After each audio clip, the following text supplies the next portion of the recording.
Good morning, everyone, and good afternoon and good evening. My name is Matthias Röder. I'm the CEO of the Karajan Institute in Salzburg, and I'm really excited to welcome you to our second fully digital Karajan Music Tech Conference. It is, of course, not the second conference we do.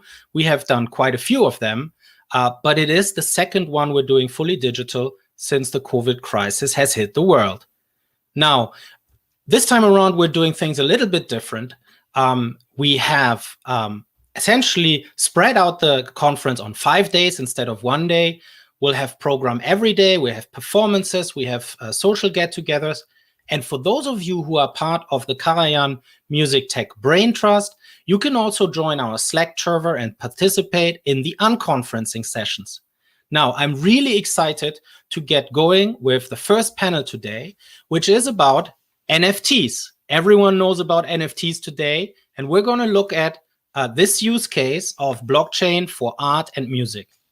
And I want to invite to the stage Professor Dr. Dirk Boll of Christie's. He is one of the 4 presidents that, together with the CEO, form the board of directors at Christie's. Welcome, Dirk.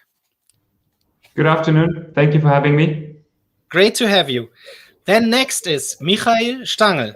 He's a longtime curator of experimental and electronic music, such as at the Boiler Room and at the CTM Festival. Now he's also involved with Zora, which is an open source protocol for NFTs. Hi, Michail. Good afternoon, everyone. Good to have you. Michail says that for NFTs to reach their full potential as a medium, we need to be 100% decentralized and allow for hybrid creativity. What that means, we'll talk about in a second. Then, Dr. Masha McConaghy. Masha is the co-founder of Ocean Protocol, BigChainDB, and also Ascribe. Ascribe was one of the first, maybe even the first, startup around art and blockchain. And she says that we are still super early with NFTs, and she's excited about what is going to happen in the future. Welcome, Masha. Hi, everyone. Yeah, thank you for having me here. It's great to see you all. Wait, I'm going to rearrange my picture so that this is better. Masha, I want to start with you. If you talk to people outside of the tech world, you are an art historian by training, and you are really into the blockchain world in Berlin and in artificial intelligence and technology. But if you talk to people outside of this world, how do you describe what an NFT is? What do you say to people? Yeah, good question. With everything that is happening, everyone used the word NFT. And like for me, NFT has kind of like 2 meanings. So NFT is a technical meaning for non-fungible token. And it's a technical token standard that lives on the blockchain technology. And also NFT is a field. So it can be as a field of unique snowflakes that also can be used in supply chain of some financial industry, for example, right? And what is relevant here on this panel would be NFT as a field of blockchain dedicated to art and music. This is what we're going to talk about. And this is basically this NFT, which allows to create this unbreakable link between artist and its creation. Mm-hmm. And that allows the scarcity of digital. Mm-hmm. And therefore, it allows the digital asset to be sold further and have also secondary market of it. Mm-hmm. So interesting. In other words, NFT technology allows these digital assets have the property of uniqueness, this property of uniqueness as in the physical world. Mm-hmm. And that allows the secondary market.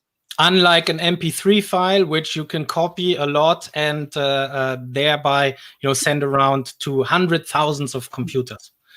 Not necessarily. That's the thing, that it does not restrict. It's not blockchain is not a DRM right system, right? So it does not restrict the file usage, Yes. but allows monetization of digital and creation of this digital property, right? So if before, like, still anyone who wants to rip a piece of music, they still can do it, but it allows other ways of people actually celebrating artists, allowing new forms of monetization for digitally based works, and for those who want to do good, like it allows to do that, because before, like before blockchain, it was sometimes I say when I was preparing my slides and I need some images, it's really hard for me to find where this image comes from, and even if I want to ask permission to use an image, I can't find who created this image, for example, right?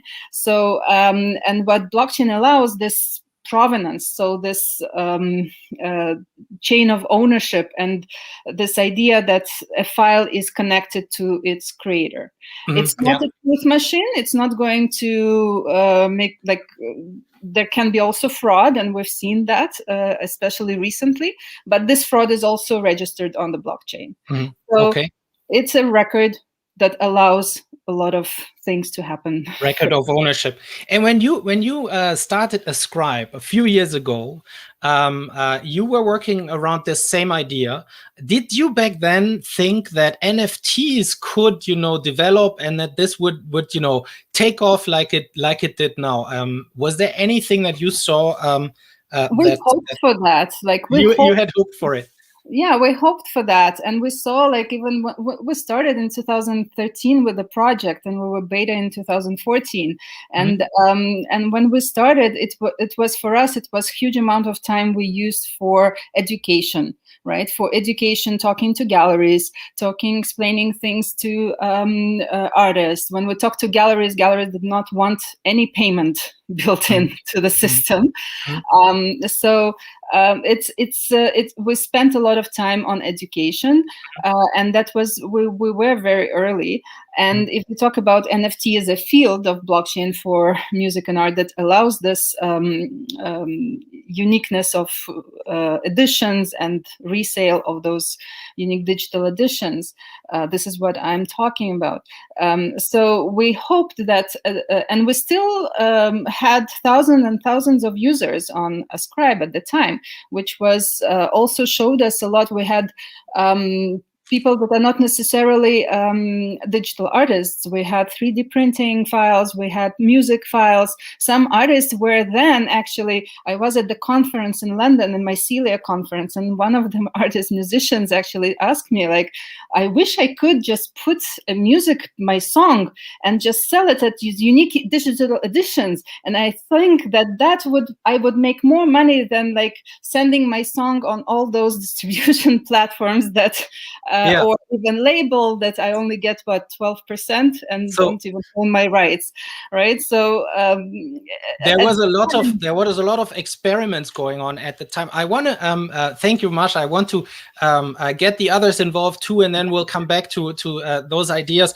and jump to Dirk right now, because Dirk, you have been very active on the digital side for Christie's. You've written I think several books on digital topics and the art market. I'm wondering, did you see this NFT explosion coming, or was this also like a shock for you guys that something like this is possible? How has that really come to your attention? Well, apparently we saw it coming, because this is why we were able to be the first classic art market platform to offer an NFT-based artwork, as we did with the Beeple work. But on the other hand, we were quite surprised. We knew there was a community out there for it. We had followed the creation of art based on NFTs, and it can be seen as part of a larger strategy at Christie's that started in 2018 with art and tech conferences, with using blockchain to record auction, the auction of individual lots, etc., etc. But we were positively surprised how well received this offer was in the end. Yeah, and it was really a really big price tag that you guys were able to close there. So, Michail, you come from the music world. You have been a curator of experimental music formats. Masha already talked a little bit about some musicians who tried out the NFT world. What is your experience with NFTs and music? Has there been a movement as big, comparable to what is seen in the art world? Well, before answering that question, I would like to maybe again reframe what an NFT ultimately is, to understand the use case for it that it offers currently. And ultimately what an NFT is, and as Masha already kind of pointed at it, it's actually just a container that is in itself completely meaningless, void of any artistic practice, void of any context. Just as an MP3 is a technical container that wraps music and compresses it, but has no active data points, NFT is also a container. But the difference is it actually takes some sort of dump medium and adds rich active data to it. And when we talk about rich active data and we talk about Web3 and decentralization, that is ultimately the real power of what NFTs signify. Then, because if we talk about the internet, when we talk about data, we always also talk about the hierarchy of data and the power structures that are implied in those hierarchies.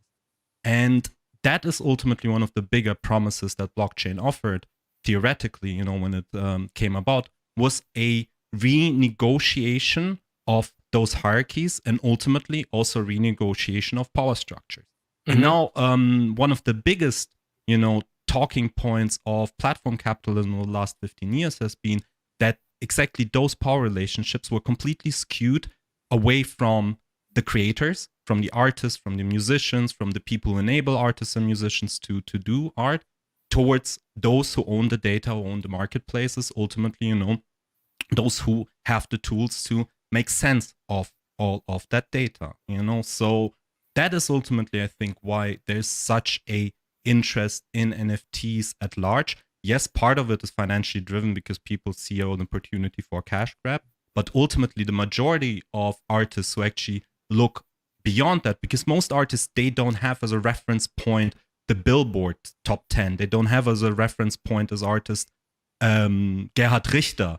They have as a reference point the fact that they want to create and be able to make a living with creation. So ultimately, most artists, who understand that dynamic, understand that this is not enabling them just, some new artistic practice, but renegotiating terms that basically took away their artistic agency from them. So that interest is present also with musicians, because a lot of musicians, in particular, have been suffering in a complete devaluation of music, and we also got conditioned over the last 15 years or so, especially with musicians or people, that the value is not in the music, it's in the secondary income, touring, merchandise, posters, so forth and so on, accepting, in what I always call in a Stockholm syndrome-like reality, that devaluation is the kind of the price that musicians have to pay to make that secondary payment income. And now, especially in a year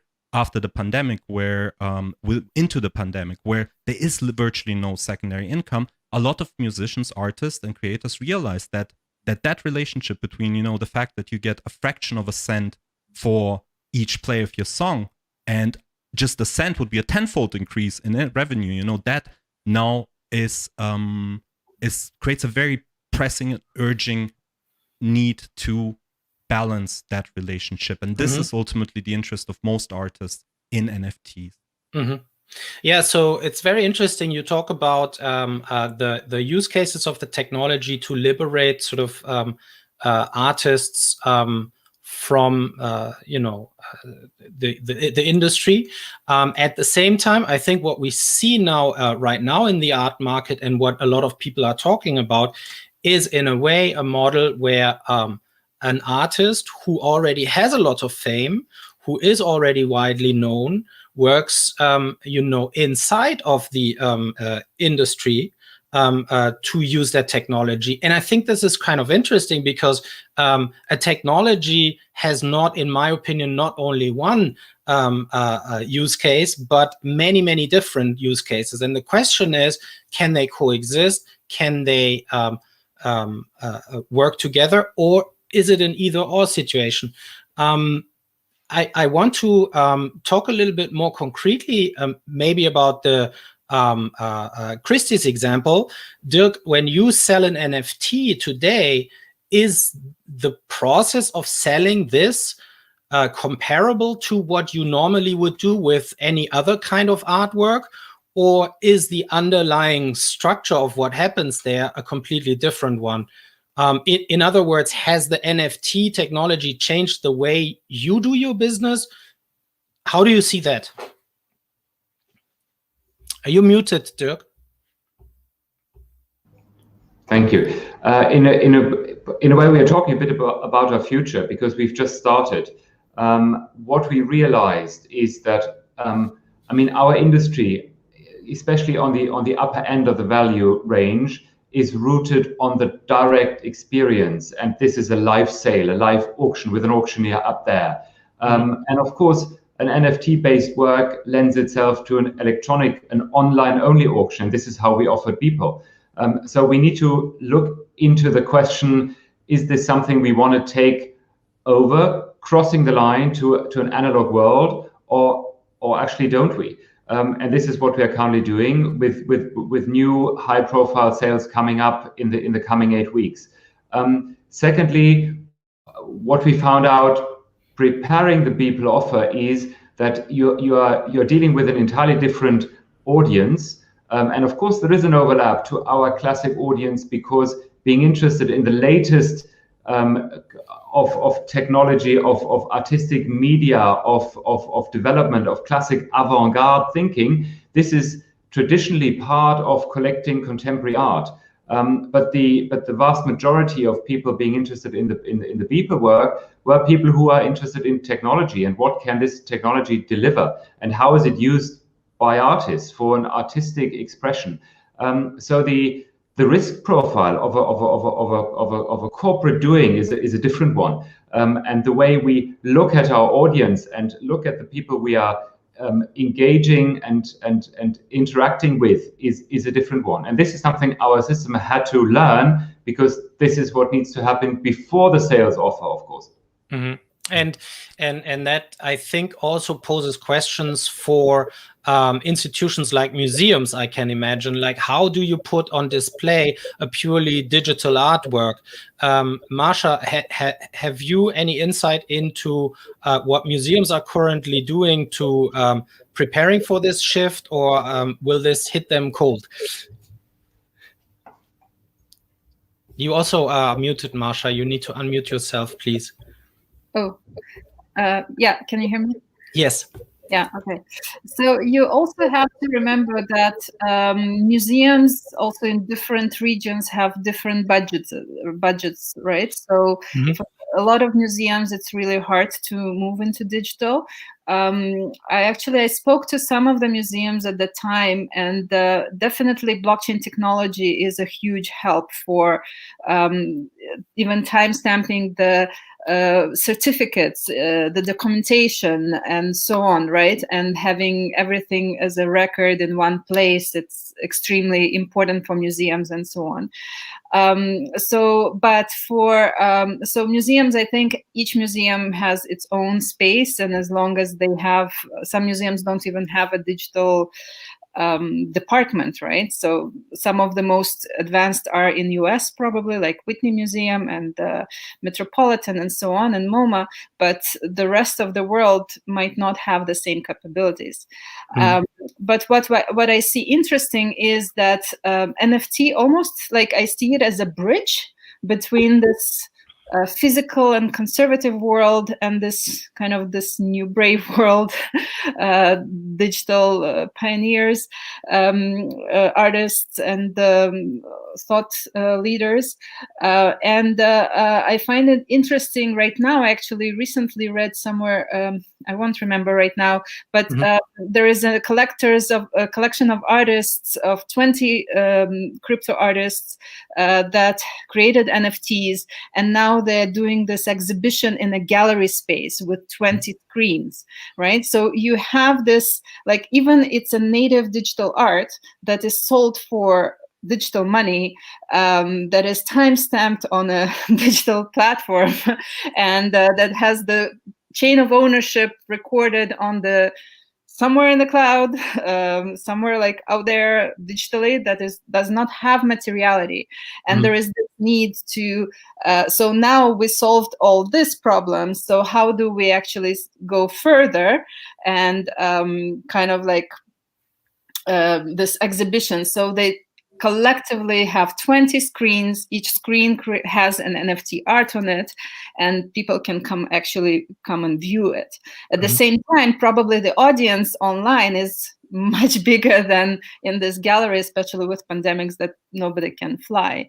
So I think we will see more and more this kind of connection between this virtual, digital, immaterial, and materiality that we're used to as people. We're used to collect. We've always collected stamps and cards, and we love collecting as people, right? So why wouldn't we collect our our favorite music or our favorite photos, and so on, right? So you look at this from a collector's perspective also. Now, when you turn to music, what do you collect in music? Is it, I mean, in my childhood, it was the albums, the LP covers, you know, it was the ticket stubs from concerts. Michail, have you any creative use cases that you see from the music world that make use of this idea of creating collectibles? You know, but before we go into that, I would like maybe, because one thing when we talk about NFTs, which incredibly personally doesn't upset me, but I think it refocuses the conversation in a really wrong way. And also I think shows the failures of what we call the legacy systems, is the Beeple example, you know, ultimately for multiple reasons. On one hand, you know, Beeple as an artist is, as much as you can appreciate, you know, his visual language, it is what a friend of mine, Sam Rolls, coined as rendercore. That is an aesthetic that is like ubiquitous. Ubiquitous is the right English word? Yeah. It's everywhere. You find it, you find it everywhere. It's nothing particularly special, you know, those kind of populist 3D CGI focused scenarios. There's tons of artists who do it well. There are tons of artists who do it much better than Beeple. But ultimately, you know, it shows that Beeple was an artist that, because he had already some stake in crypto, you know, because he had crypto-rich friends who could amplify that, who had also financial stake into the success of that, you know, that amplified this in ways that we already know from the traditional art market, you know, that rich people use art to diversify their portfolios, you know, to increase the worth of their portfolios. Is nothing really new that has existed. And this is also creating this really weird focus of a lot of people to focusing on the absurd headline of non-existent thing sold for an absurd amount of money versus, you know, the real potential that this technology offers to a lot of artists who do not have so-called skin in the game. And one thing that I find incredibly particularly interesting, you know, in the aftermath of the Beeple auction, is that even though before auctions, you know, artworks are being assessed and looked at, you know, and valued, and every little detail down to the quality of the pigments is being analyzed. Something like that did not really happen with the Beeple artwork, because it's over 5,000 pictures and nobody really went through the work to look at what they actually are. And when somebody finally did, they uncovered a lot of really unsavory topics, you know, straight out questionably homophobe, racist, you know, fetishizing, and so forth and so on. Ultimately, you know, asking the question whether this artwork in the greater sociopolitical context of our time actually should have that value, or it rather represents the value of people who get, you know, their artwork and their political opinions on obscure and weird Reddit subboards, you know. So one of the things that this whole auction showed me is actually a lot of the mistakes that the traditional art world has done, and now are threatening to carry over into this new one could say paradigm. And on the point that Masha said, the beauty of, you know, the way this is all structured, and the beauty of how we, for example, at Zora structured this, we believe, you know, in universally accessible media that can capture its value in a central canonical instance, rather than, you know, having to put media on the various marketplaces that might come with their various bias, with their various circles. If the medium itself, you know, can capture the value, the interest, its potential, then, and it's universally accessible, which means anyone can really look at it, but one person can create this relationship of patronage with the artist, of collection, then you get completely different propositions where, you know, there's not the question whether an artwork can be shown in a gallery or could not be shown in a gallery. It can be shown because it's on the internet. It can be linked to. It has a provenance, which means that if somebody, you know, doesn't want to look at it in a virtual space, but prefers to go to a gallery instead, nonetheless, you know, can create that relationship of patronage with the artist. And the more people exhibit it, then potentially the more valuable that artwork becomes. And it's not limited anymore by one marketplace or one particular, you know, instance of curatorial acumen. And that is ultimately, you know, the real power that I see in this, and not really reproducing institutionalized markets of the past, which is ultimately what's happening right now, and which a lot of the marketplaces out there ultimately do. They created yet again centralized marketplaces with some blockchain buzzwords, but ultimately the one vector still remains the same. The artist and their money is the business model of a lot of those platforms. But the real power of that is that you actually invert that power relationship. And let me get in there, Michail. You're talking about that power relationship of the market. You're also talking about the possibilities of the technologies for creative new formats. I want to ask Dirk the question, because, you know, he has done the sale of the Beeple artwork. Do you look at the quality of the artist before you actually put it on the auction, or do you say, if there is a market and people seem to be interested, then we're doing it? In other words, are you a curator yourself, or are you agnostic to the actual artwork that you're selling? What is the process, Dirk? Still, you have to unmute yourself somehow.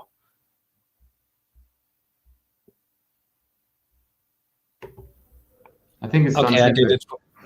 Okay, so there are many points to be made here. To begin with, it's never a me or I who does something. It's always a team, and that also shows you that the curatorial choice, if there is some, is not the opinion or taste of an individual. It is what a group of experts decides what to take on board. Now, the vast majority of items we are offering actually are historic items, no matter what it is, be it an oil painting, be it a piece of porcelain or silver or jewelry, you name it. So the canonization process has happened. So art historians have done the selection, what is worth keeping, what is museum quality, what is a position one should collect.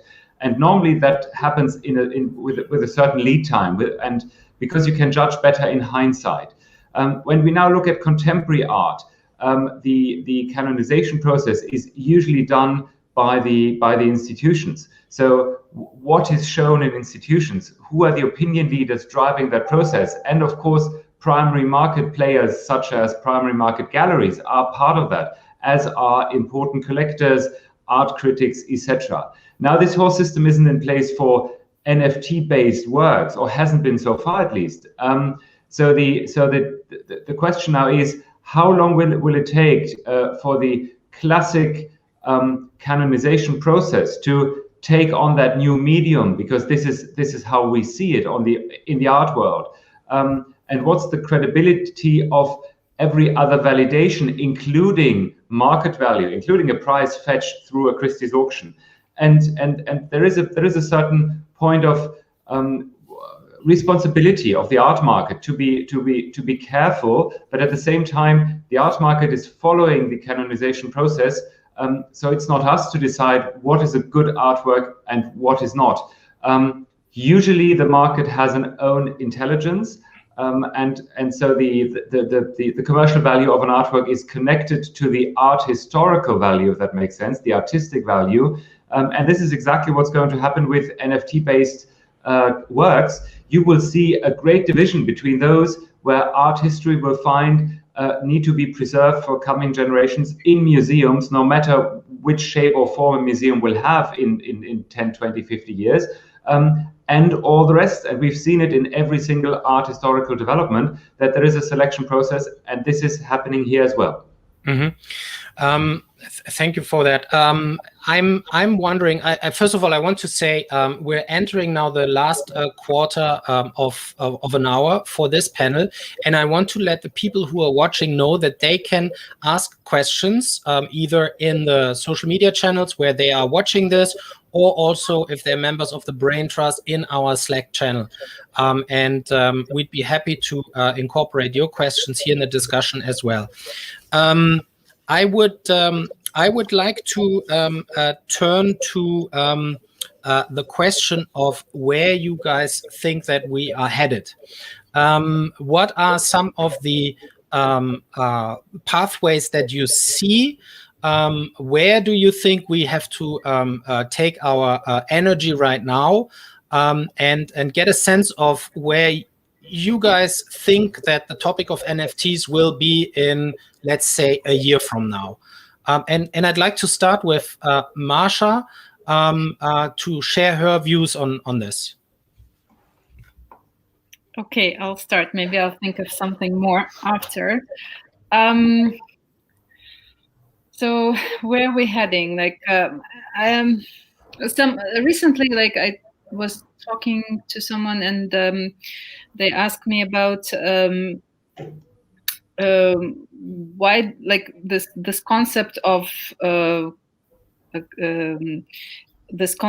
NFT for the art industry and music industry is definitely not this year new.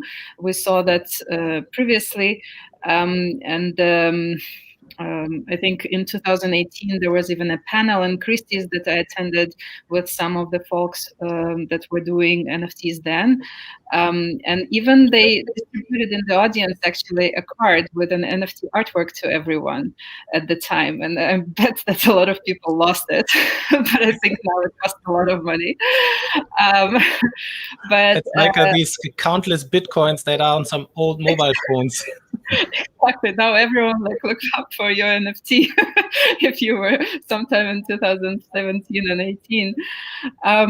So where is it headed? Like in the art world, I think I'm very happy that it started to bloom this year, like so much. But because since 2017, there were more platforms that were doing it, and there was not a lot of sales, right? Like we had this kind of CryptoKitties went viral at the time.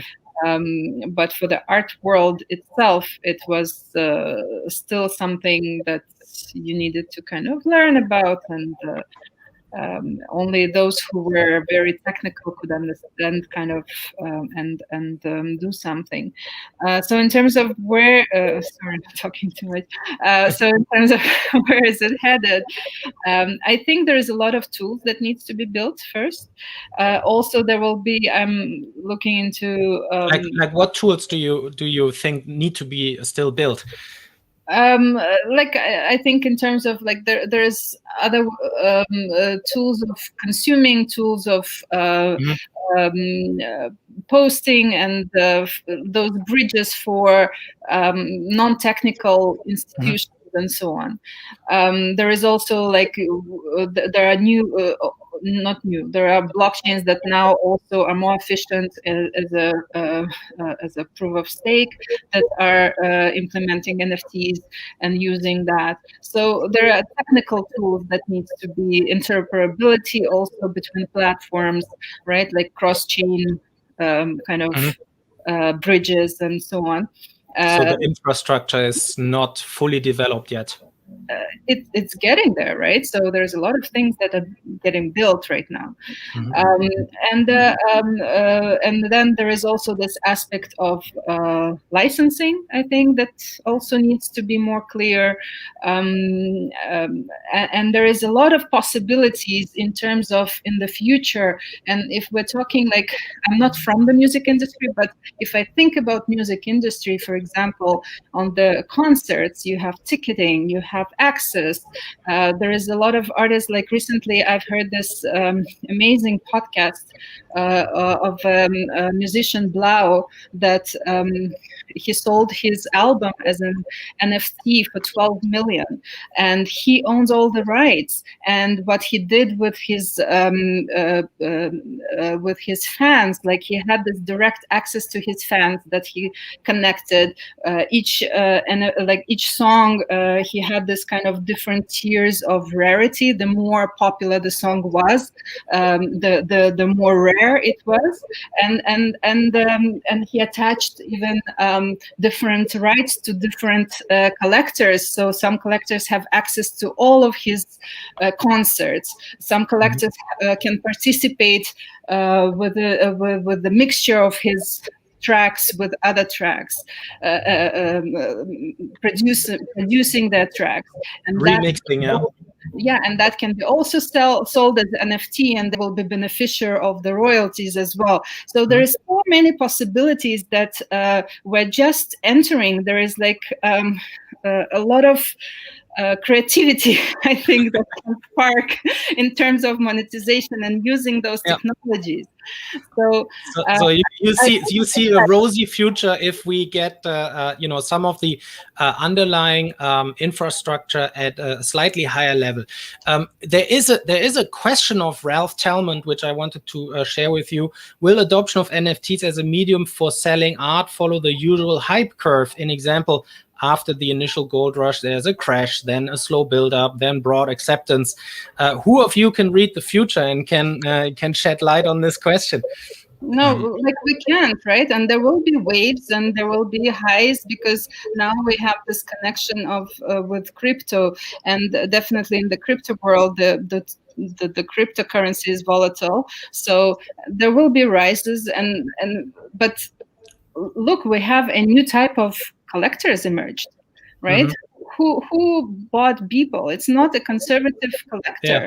That's what Dirk said earlier. Yeah? It's a new group. So it's a new type of collectors who made a lot of money and now want to contribute to their favorite artists. And sometimes artists collect artists, so they support. So I know I'm an optimist. I see really, really bright. I know I'm also a realist. I know there is a lot of also fraud and a lot of things, but in comparison, I think we unlocked more possibilities for the future. So. But the biggest possibility that we unlock at the moment, sorry to interrupt you, Masha, because we're running out of time, but the biggest possibility that we unlocked is ultimately, and that is the exciting part about Web3, and also the most exciting part for a lot of people who are watching the stream, who are not crypto rich, who do not have crypto rich patrons, but that we are at the point where a lot of the tools that will decide how all of this play out are yet to be built and being built at the moment. And the best thing about the way those tools are built are not like they were built a decade ago, where only a bunch of technologists with access to the engineering, the bandwidth, decided how do we design the systems with one thing in mind, the bottom line of whoever designed it. But you can now build tools that are more equitable. And if you decide to build something out that is based on solidarity as a base function, you can put that into the code. You can put that into the smart contract. You can build completely new circular economies that are based on idealistic goals versus, monetary maximization. And a lot of that we see are playing out right now. A lot of that is being built right now. And a lot of that will be built in a way where a lot of those legacy systems that we see right now will not be able to participate anymore, because artists will ultimately use this technology to unionize, to basically create agency at large, and create agency not only for those who are backed by crypto-rich people, but who are backed by community, who are backed by artistic intent, by artistic practice. And that is ultimately the really, really exciting part about it, because NFT will absolutely fail if it will create a new playground for rich people and a bunch of artists who profit from rich people. It will only succeed if this is going to create 1 million artists who each will make $1,000 a month, being able, to make art, not to worry about how to make rent, and develop new ways to engage with economies that they own in between, sometimes also non-monetary economies. And that is really the exciting part. And the moment we only focus always on those big number headlines, we also shift the societal perception into the wrong direction. Because right now, we operate in a time of class anxiety. The last year was not good to most people. It was good to rich people, but it was not good for most people, especially not musicians. So having conversations about those numbers are actually incredibly counterproductive and toxic, in my opinion. And the future lies in real decentralization, democratization, and unionization through those technologies. Is it really, though, a black and white situation? Or is it not important to actually build up the ecosystem as you describe, but to do it also in tandem with the development of, these extraordinary sales that give a lot of publicity to what is happening in the space? I'm asking this question because, normally if you don't reach a certain threshold of the ecosystem usage, you're not going to be sustainable in the future. Dirk, how do you see that? Is Christie's also interested in building up that ecosystem for younger artists who are not well known? Can you do something to participate in that? What are your views there?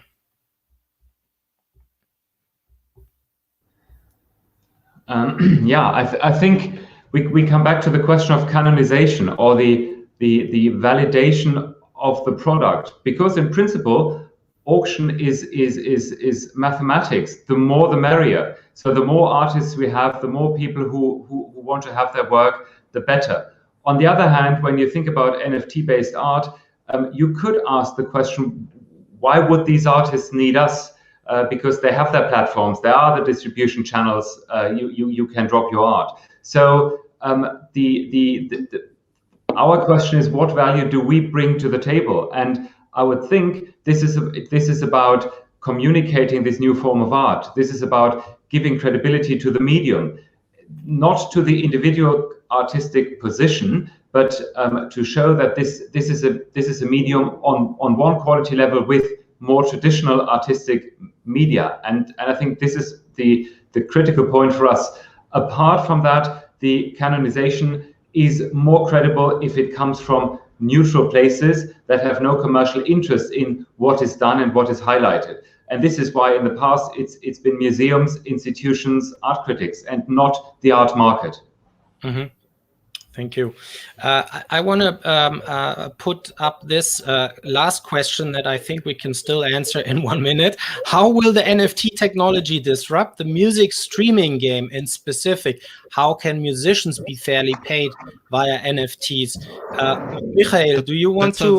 That's a very easy question, because ultimately, if you give musicians the power to fully own the marketplace of their creations, and therefore also be able to allow them to set the terms of that engagement, you can basically custom tailor as a musician your business model to your audience. That could be something that is based on exclusive patronage. That can be something like Audius already allows it on fractional consumption that has higher payout rates than Spotify will ever offer, or it can be completely new ways in between. But the key is that you give the tools to make such decisions to the artists so they can make informed decisions and not rely on platforms making those decisions on their behalf, usually making those decisions on behalf whoever owns the biggest share in the particular company. Mm-hmm. Thank you very much. This is now the end of our panel. It's a very abrupt ending, but we try to be on time. I want to thank the panelists and those of you in the audience who have contributed with questions for a very interesting and stimulating discussion. The last word on this topic is not spoken yet. My last word for this topic is, I think, as we have seen in the career of Herbert von Karajan to be an entrepreneurial artist is really important, and it has been important 30, 40, 50 years ago. It is becoming more and more important in this new world where artists can make their own markets and participate in new revenue streams. Thank you to the panel. I want to move on to our next topic. So I'll ask my other guests to come on stage. Dirk, thank you very much. Masha and Michail, it was really a pleasure. Thank you very much for having us. Bye. The next topic today is, and I need to look at all of my notes, is education. How has the education system dealt with the situation of COVID-19? Education in both the sense of university education, music education, but also the education of the public. And I'm really excited to have now with me Rishaad Al-Moudden, who is a trust fundraising manager at the Scottish Opera. And he manages more than 60 plus trusts or foundations. Welcome to this panel. Well, thank you very much for having me. I'm really excited to take part. And the previous panel itself, I had no knowledge whatsoever of that topic. So it was actually really educational for me to get an introduction to this whole movement. Well, I'm glad you enjoyed it. You will tell us later on how the Scottish Opera will integrate data and informatics in education projects. So we're excited to hear more about that. Then I want to welcome Deborah Kelleher. She is the director of the Royal Irish Academy of Music.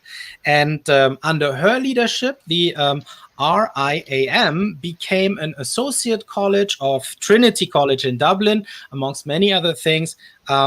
Deborah, welcome to our panel. Thank you very much. Nice to see you both. Looking forward to it. Deborah, you will give us some insight into how the RIAM responded to this crisis and how that changed education, maybe for good, and what your insights are there. And I want to start with a question that goes to both of you. When the first lockdown hit, what was your initial reaction to it? What became your top priority as you were working in your fields? Maybe Deborah, do you want to take a stab at that? I do. I remember it like it was only yesterday. Our government closed us down unexpectedly on the 12th of March. And our top priority, Matthias, was to continue education. So we took a week where we went offline, as it were, and then within a week we were on doing at distance Zoom-based lessons. Now, initially we just threw ourselves into it. It was, not optimal, and we formed some digital working groups to try and understand for small groups, for one-to-one, for theoretical studies, what was the best way to teach at distance, because we were clearly going to be at this for months. Mm-hmm. And then we refined and improved and trained our teachers over a number of months, and we kind of got used to it. And in fact, we saw some benefits. So in June, we said to our community, look, it's likely. What we decided to do was that we would try and maximize in-person education for one-to-one conservatoire mm-hmm. learning, but that really theoretical classes would be wholly online for this year. And in fact, they're going to be wholly online next year. And we're seeing some really exciting opportunities there, mm-hmm. as well as some gaps in education, maybe around ear training and things like that. But on the whole, it has been exponentially more positive than we had thought. And that's the crazy and exciting thing. We would never have done this if we hadn't had this crisis. And now we have all of this data that we can draw on and can really democratize access to music education, quality conservatoire music education in a way we did not think was possible. Rishaad is nodding. What was your initial thought when the crisis hit? What was your top priority at the time? Do you remember? So much has happened since then. It's hard to remember my initial thought, but the journey is very, very similar to Deborah, and I think probably it's quite similar across music organizations. We So we had two kind of strands of our work. We have the kind of live performance programming, and we also have our kind of participatory projects, which is kind of more of what I'm going to be talking about today. But essentially all of it came to a halt, and we suspended all our activity a year ago, essentially.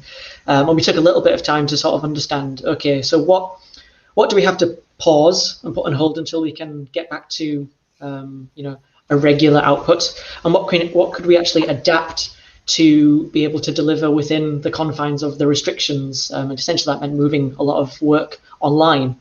And some of that took a bit of time. So some stuff could move initially online. So things like our community choir, we just set up a Zoom every single week, and we had over, I think around like 80% of our regular kind of attendees still coming along every week to sing from their own homes, but together over Zoom.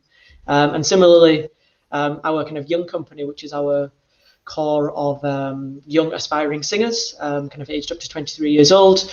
We shifted some of those rehearsals online, and those are still continuing to this week. And that's been a really interesting journey, looking at how young people have adapted when they've not been able to learn music and perform in a room together, but in their own house. And that's something we're still struggling with a little bit, in all honesty, in terms of creating work from that kind of background. But in the same way, a lot of our work, when we've actually managed to shift it online and adapt it and reimagine work so that it's become more of a interactive at-home experience rather than work in schools, for instance, that's helped to democratize access to our work exponentially. Similarly, because we're a national company, but there's only so much capacity that we have to reach every school in Scotland. We get around the country tremendously in the 52 weeks of the year that we can. But this work has enabled us to reach so many schools at every corner of the country, from the smallest rural communities to the biggest cities. So it's helped us to develop really rich relationships with a lot of new schools that we can then take forward when we're actually able to go and visit them again, to build on these relationships, to be able to improve the work that we do and increase our reach across Scotland as a national company. Yeah, so the group of stakeholders that your organizations has probably broadened, or focus has shifted away from what is a little bit more local to what becomes maybe even international. I mean, it's really hard, I think, to say, well, our core mission is to educate people in Scotland about certain art when there is international interest in what you do, and international, really global interest, and people come to your programs from Australia, from Asia, from South America. How do we deal with that if we are still focused in the way we set up our institutions in a more, I'd say, local sense? Do you have any views on that, Deborah and Rishaad? Yeah, I mean, it's amazing that you've mentioned that, because we've started to live stream our concerts or competitions, and we have 20% of our student body is from outside Ireland, and in fact from outside the EU. And for the first time, they have family, they have acquaintances, they have their peers from all over the world that can now see exactly what they're doing. And the feedback on the YouTube comments and things like that, it's just ecstatic. They're so delighted to be able to see them.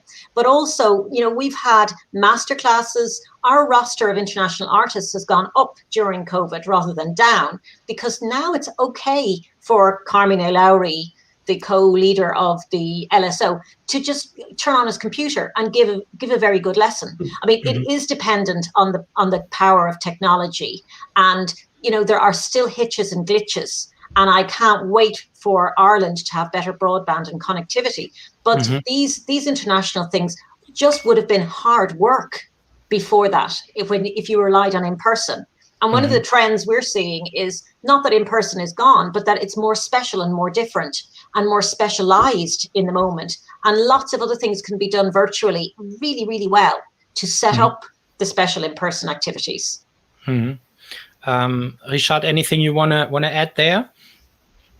Yeah, just a similar experience really, that we've also moved a lot of our kind of performances and concerts online. So we've created 6 different what we're calling opera on screens, which is essentially professionally filmed new productions, and that's helped raise awareness about the international appeal of our work, alongside the education work that we've also put online. So, for instance, last year, our longest running education project is a primary schools tour that typically goes to almost 150 schools every year, but we shifted that all online, so it was an interactive week-to-week process that any school in the world could take part in, and over people from over 60 countries actually engaged with the activities last kind of June to July, and so it's helped us to consider not just the domestic appeal of our work, but the international possibilities. And then similarly, getting that feedback in the YouTube comments and in the emails from people from different,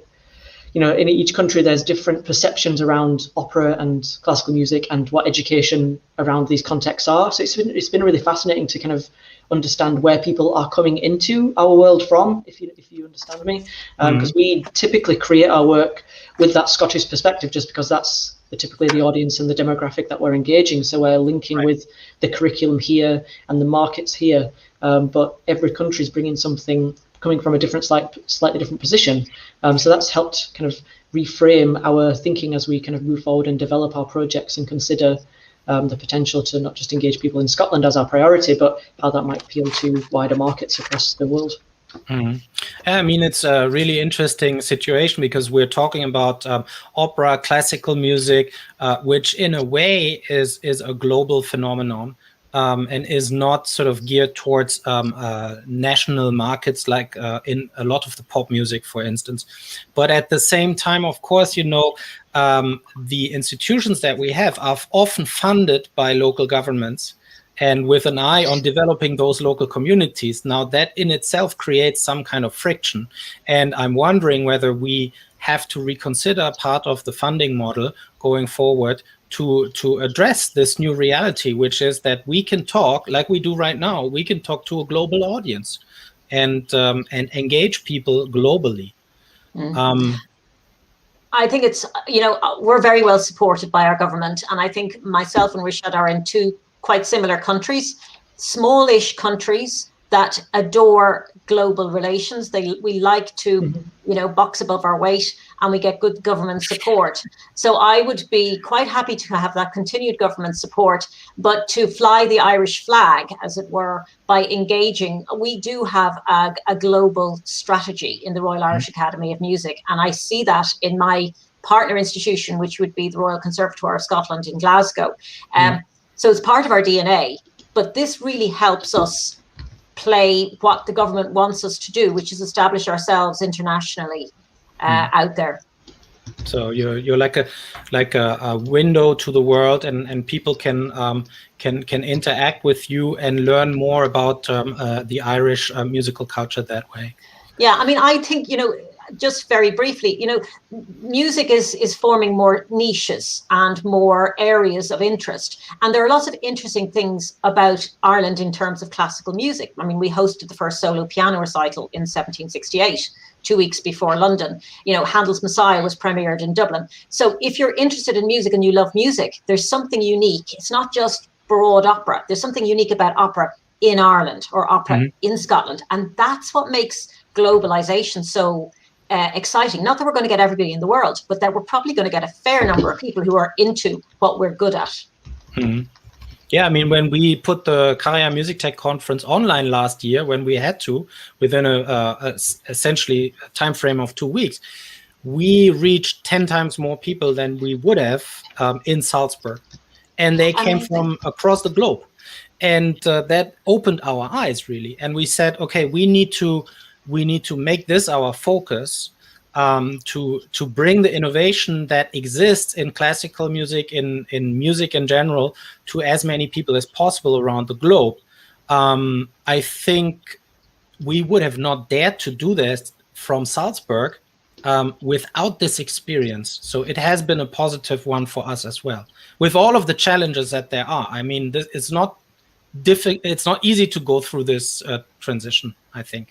No, I mean, I feel closer than ever to my global community. When COVID hit, so many webinars, so many exchanges I was on with people from the New England Conservatory in Boston, from people in the Central Conservatory in Beijing, all over the world. We were asking each other, what are you up to? How are you managing orchestras? What are you going to do about chamber music? You know, there was no limit to the generosity of spirit. And then the conferences that I've virtually attended, amazing, game changers in my thinking. That would not have happened a year ago. Right. There is a question from the Brain Trust on Slack. It's Claudia Beiswanger asking for Rishaad. Has the dramaturgy of the screen operas changed according to digital viewing habits? Or is this more like there's the question, or is this more like a one-to-one transferring of opera onto a screen medium?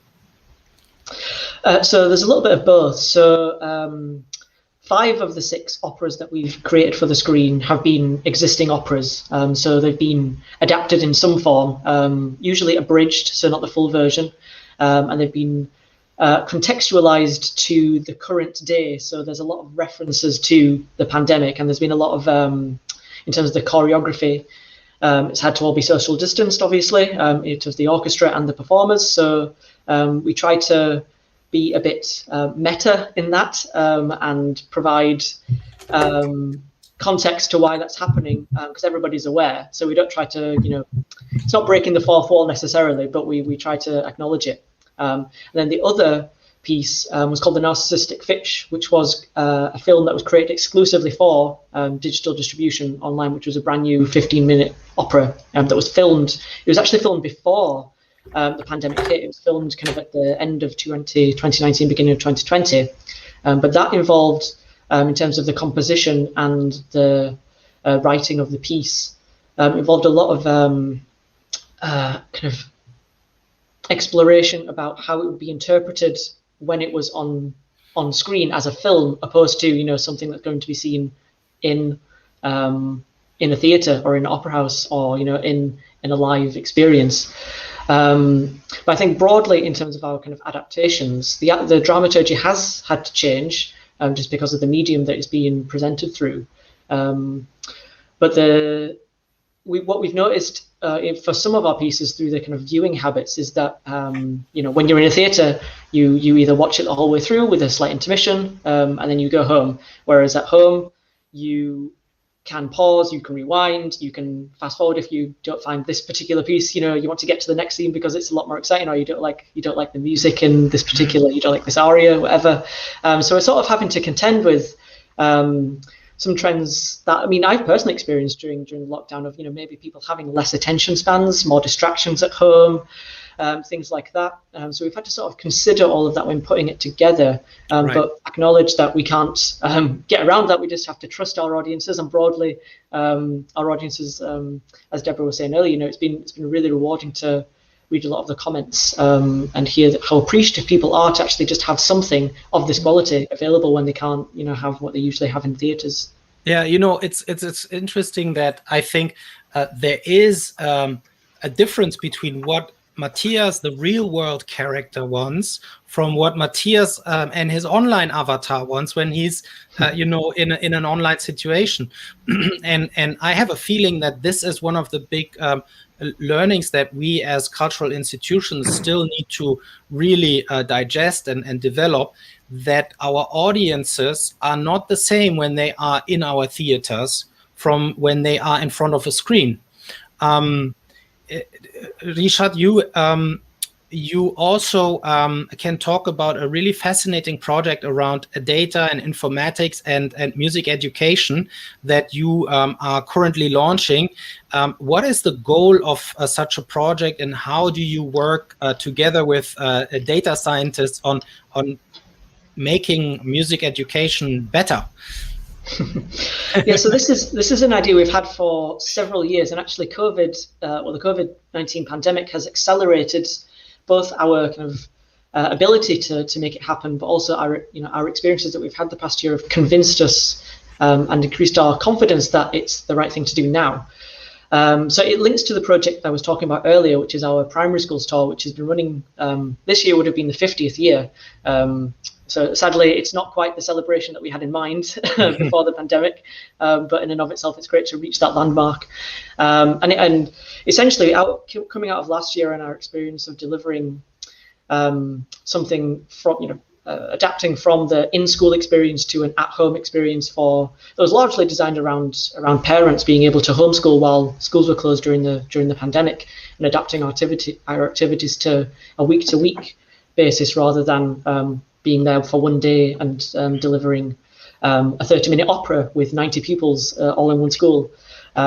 We came out of that wanting to see how we could build on both the digital infrastructure that was there, because we know that's there, and we know schools are broadly moving towards that direction in terms of how they provide homework and how they actually teach in class as well as at home.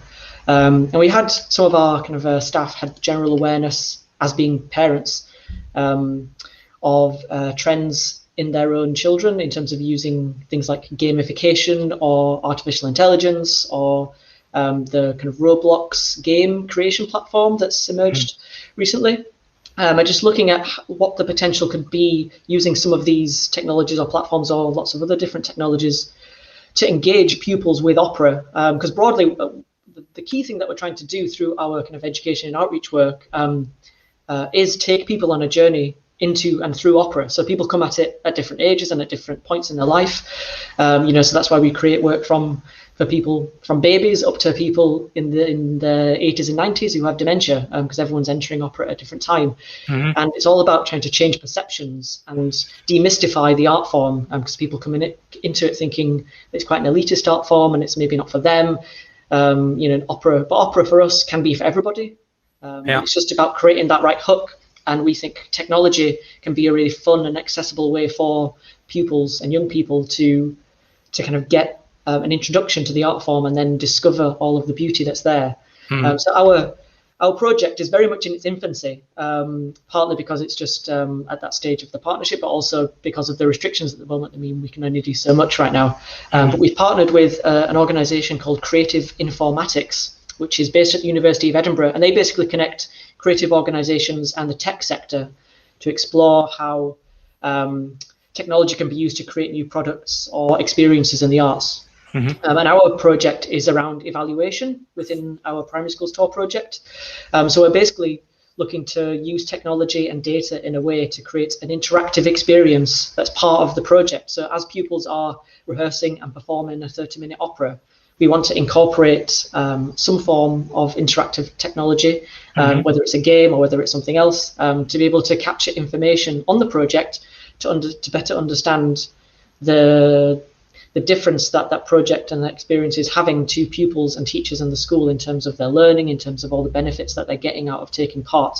And that in turn will help us to improve the design of the project, and it will help us to develop new projects in schools, and it will help us to expand the reach of the project broadly, because if we're able to have more data to demonstrate the value, then we can better promote the project to all sorts of different schools, both domestically and internationally, as we're doing the in-person and the digital distribution models, the dual kind of blended model that we're going forward with this year and forward. Yeah, so it is an iterative and in a way flexible process also, where you don't know exactly what the outcome is going to be, but you learn as you go along from the data that is being created in the process. Very interesting. I want to bring in something that Deborah had mentioned in our conversation or email exchange before this panel, and that is something I find really fascinating. You have an image. Nikolai, can we have that image, please?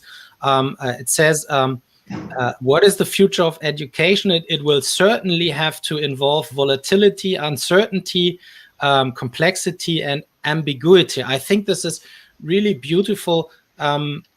How can we as institutions learn to deal with these aspects, which, in the old paradigm were the things that everyone was really afraid of, and now we need to embrace it? It's really interesting, isn't it? I mean, VUCA, which is what this is, I did not invent it. It was, in fact, started in the US war colleges, the army colleges of the 1990s, and then it was brought into the boardrooms and the corporates.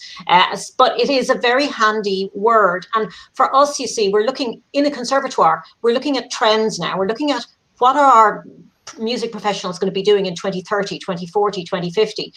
and looking at kind of mega trends, global mega trends around that to try and stay relevant and look around corners. For us, we think VUCA will be the new normal. We just think this level of upheaval will become more and more, not less and less. So things like digital innovation and science and technology, they'll have positive and negatives for musicians, and we just have to understand kind of what they are. I think musicians' roles will still be about values, and it'll be about altruism and making communities better, depending on what their definition of better is. But when we look at VUCA and we look at, that being the new norm, then we look at, well, what are we doing with our students? So we have to train them to be, you mentioned entrepreneurial for Herbert von Karajan. They have to be savvy. They have to be entrepreneurial. They have to have high artistic values, or else what are they about? But they also have to have big business and digital skills. They have to envisage multiple job types and job roles, because that's actually, having a diverse career is going to be more normal than the one where you walk in at the age of 22 to an orchestra and you walk out at 62. So for us, we're looking at trends like access to online free music education and saying, okay, that's really good. I actually really think that's amazing. But what is the conservatoire in that? What do we do? So one of the things, maybe we don't do big master's programs anymore. Maybe we do micro credentials, because a musician knows they want certain small bits of high quality training. Is a conservatoire the master apprentice anymore, where, you've got this violin teacher who teaches everything and the person kind of sits at their knee? Are they employer enablers rather than teachers now? Is it about networking? Do you go to a conservatoire to meet your peers because you're going to be doing kind of musical business with them in the future?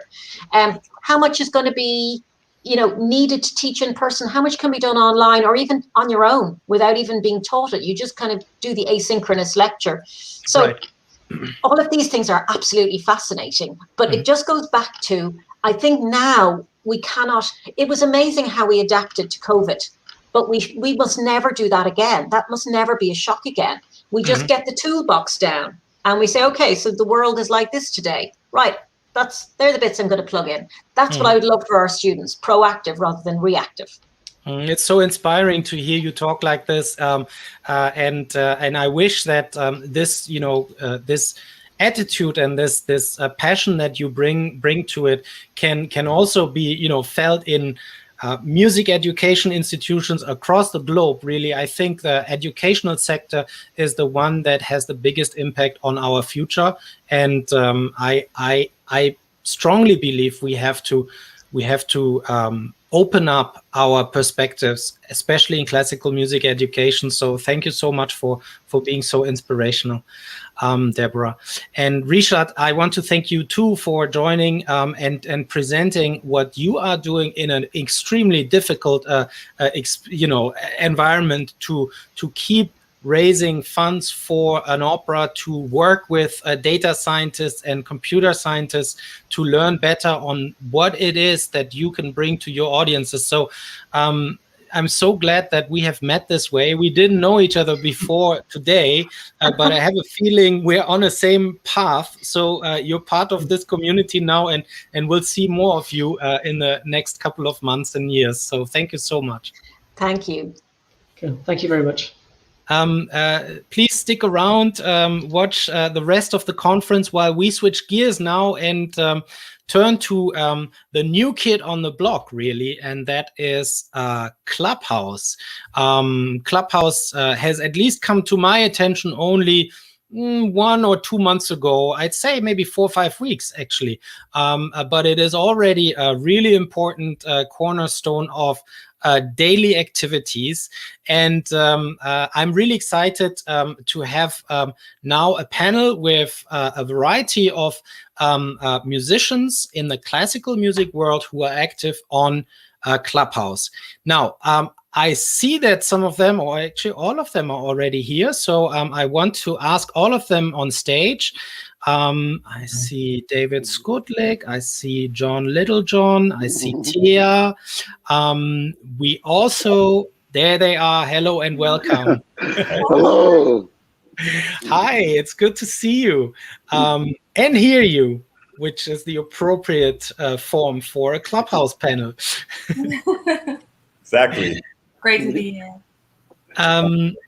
We are also waiting for one more guest, but because there's some kind of a scheduling topic there with her, we don't know for sure if she will join now or later on. We will just improvise as we would also do on Clubhouse. So, You're right. Guys, I want to ask each of you to very briefly say who you are, where you are, and how you got onto Clubhouse. Maybe we'll start with Taya. Sure, thank you. So I am just outside Brighton in the UK, so on the south coast. It's such a pleasure to see everyone's faces, by the way. That's right. Yeah, the question. Oh, hi, Delandra. Hi. How I got into Clubhouse. It was actually just through a friend. She sort of said to me, "Have you heard of Clubhouse?" And no was the answer. But as soon as I looked into what it was, I just knew that I had to sort of jump on it. Cool. And John, tell us about your experience with Clubhouse. Yeah, same. It was just around Christmas. Taya, I agree. It's so cool to see everyone's faces. You know, we usually just hear each other's voices and see the little picture. Yeah, no, it's a friend of mine talked about it, and you should get on this app, and it's voice only. And I was like, oh, I don't know if I just want to. I'm not into social media like that. And so they sponsored me. A friend of mine named Saul Paul. Hip hop artist, acoustic hip hop artist here in the States. I'm in Vancouver right now, and so I got on. Yeah, probably a couple days after Christmas, and it's been phenomenal. Yeah, and the growth was amazing after that time. I mean, incredible. Delandria, where are you? Hi. I'm in Baltimore, Maryland. Well, I'm between Baltimore, Maryland, and Houston, Texas. And yeah, so I got on Clubhouse after my dear friend John Littlejohn. He and I went to Peabody to grad school together. He called me one day and said, you know, just checking on me, and then told me about Clubhouse and actually invited me to get on. And that was on January 1st. And this has been a whirlwind since. Right. It's been, I mean, Clubhouse days. I think it was Taya. Someone on Clubhouse said that one day is like dog days. Exactly. It feels like all those 3 months. It literally feels to me like at least a year. That's right. Yeah. And David, now join us and tell us where you are, how you heard of Clubhouse. Hi, everyone. I'm currently in Zurich, and I got on Clubhouse through a dear friend of an entrepreneurs network I'm part of called Sandbox. So she let me skip the wait list, which was a big thing in the early days of January. Everyone wanted an invite. And then I got right into this big avalanche of Clubhouse blowing up in Germany, actually, especially in the political and in the media and startup sector. And yeah, I enjoyed the formats and the rooms and the audio only thing very much. So yeah, I quickly started having a little morning show with my friend, the trumpetist, Simon Höveler, about classical music. Yeah, and you know, what I really find interesting is that people often think like, okay, classical music is really conservative, it's sort of lagging behind, but here we are with, you know, a bunch of different backgrounds, all loving classical music and being on that medium that is really the hippest of the hip kids. Did that surprise you guys, or is this just surprising to me? I would say it was a surprise for me, for sure. Like we ended up, holding a lot of space for instrumentalists. Delandria and I host a club called Instrumentalists of Clubhouse together, and we're often in rooms with Taya and David. I often sit in your rooms. These kind of Mission do expression. So I sit in and listen to German, and so. But it started from looking for a club.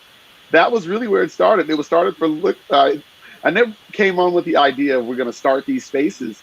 It really was, okay, let's find where the musicians are. And although it was just a few months ago when we joined, and Delandria was just about a week after me, we couldn't, there were hardly any musicians on there. And so it was maybe 20 or 30 that you would see. And then, so we kind of just started doing these spaces and having these conversations with a few people. And then it just exploded. And it's been, yeah, I mean, sometimes the conversation you have and who comes into it, you're like, wow. Like we just had this talk. We had a talk on Saturday, and I think we had people on the stage. So I'm in Vancouver, Canada. We had people from the East Coast of the United States, the South, the West Coast, from all over Europe. We had people from Eastern Europe. We had, I mean, all over the world in this conversation talking about music. And it's like, this is the thing that's phenomenal about it. Voice to voice. You don't have to get dressed. You know, like I had to get dressed for this today, and I was like, "Oh man, I gotta get dressed." Okay, you don't have to wear your jacket because no one sees you. So this is a very interesting part, I think. The overall vibe is pretty much, it's a network of friends. You talk. It's very informal. But also there is a lot of structure in the platform itself. You know, you have the club, you have the rooms, there are people on stage, people who follow those on stage, and then everyone else. And you can run a Clubhouse room in many different ways, right? It could be a spontaneous get-together, or it can actually be a very scripted thing with a famous artist who is prepped, and you know, it can feel like running a conference every day. How do you see that? Is this something that is, because it's early days, will this somehow also change into a platform where everyone is simply doing their sending, or are you positive that this is going to be a completely different platform for good?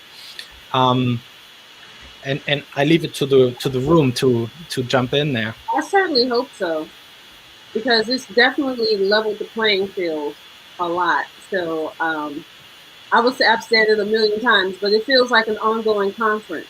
And I'm definitely one to take advantage of conferences and networking. So this is like up my alley, straight up. I love it. And you said, it was interesting, you said a moment ago that, you know, it just seems like friends are coming together. Well, these are new friends. 95% of the people who come into my Clubhouse sessions, I've never met before. That's right. Yeah. I would say 98%. So, but it feels like we've known each other because we're laughing and we're drinking coffee, and you have folks being silly. I mean, yesterday I had to go out and get a new iPad, and I felt like I was going to the mall with my friends because I was in the house, you know? Yeah. So it's been really, really great, and I hope it doesn't go anywhere. I hope it's here to stay. But if it does go, if it is a passing fancy, it's definitely gave us an opportunity of a lifetime to speak with those who we probably would never have had access to ever. That's right. Yeah. Agreed. Yeah, I think so too. I mean, it's so, I mean, everything is about audio these days, especially as Delandria just mentioned. I mean, it's so easy to consume, like podcasts. You just plug into Clubhouse or a podcast, and you leave the house, and you can be part of the conversation. It's so easy to then chime into the conversation. So I think it also enables a lot more people to be actually outspoken about their opinions, because like the colloquial way is, it's much better. There are much more nuances than any Facebook comment could ever be, and many like tricky questions can, of course, in a setup like a Clubhouse, hopefully be argued about in a much more widespread and diverse way, I would say. I would say that a lot of people have said, well, maybe, you know, when the pandemic's over and everyone's back to work, that Clubhouse will be a thing of the past. But to be honest with you, I think that the relationships that have been forged and just the opportunities that have been presented in this short space of time, which is like, what, 2.5 months, just shows that it's an incredibly powerful tool. I mean, I think I've stopped using Facebook. I only use Instagram at my Clubhouse VM, really. So I just think that, you know, the fact that, especially in the classical world, you can connect with people that you would never have dreamt of. I mean, having conversations with the conductor of the New World Symphony. Like, when on earth would I have ever been able to? He's a great guy, by the way, Chad Goodman. But when would we have ever had the opportunity to have those conversations? And I think that is truly the power of it. Yeah.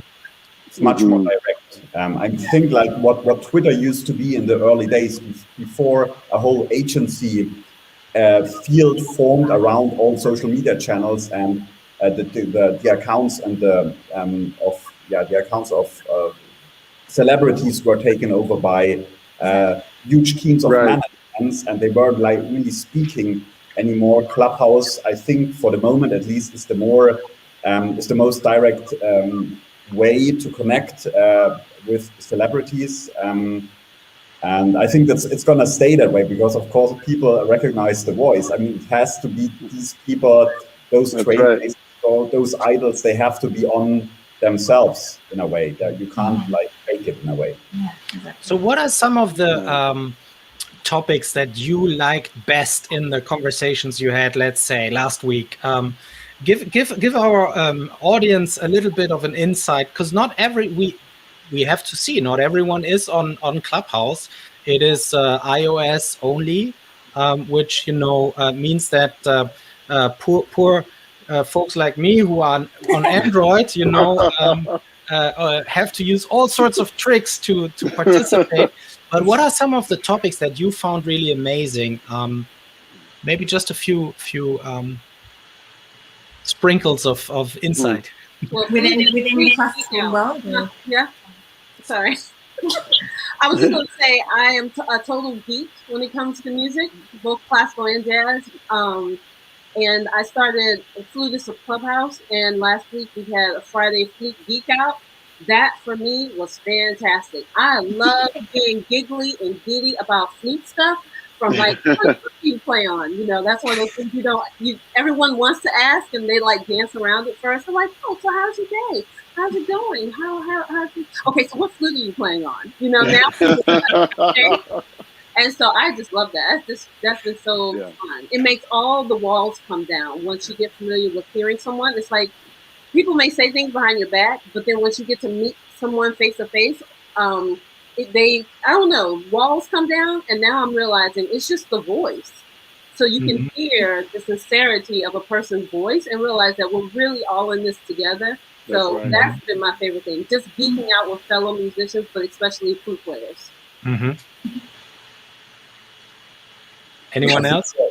The highly debated topic, and I'm very thankful for you to putting it on into the conference, Matthias, as well. NFTs. I only really dove into it because rooms and now clubs were blowing up all over Clubhouse. I mean, it's the topic to be discussed on Clubhouse and anywhere else in the media, to be fair. But then again, of course, I saw the possibility to incorporate the possibilities of NFTs in the classical music world as well. And I think Tia, you did as well in the club. So I think it's you see a lot more trends, and then you suddenly start trying to get the connections, and you invite. It's really easy to invite speakers and experts from that particular field to come into your rooms, to come into your clubs, that actually bridge the gap often between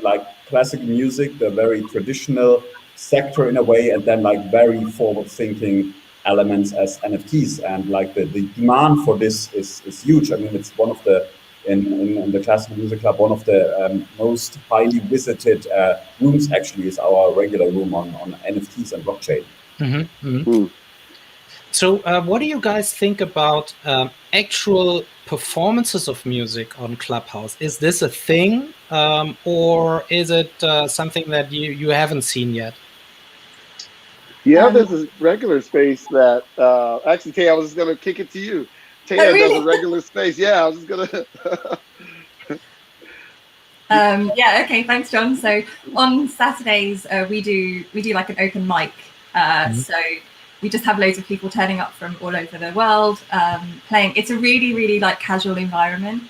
So there's nothing formal about it, but the coolest thing about it is you can get I think we had someone singing an Indian raga, and then just some what was it? A balalaika, a Russian string instrument. People were just playing, and it was such an amazing experience.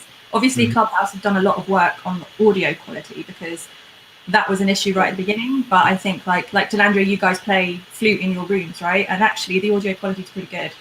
Oh wow, cool! That's amazing. It's So has this brought business to you guys?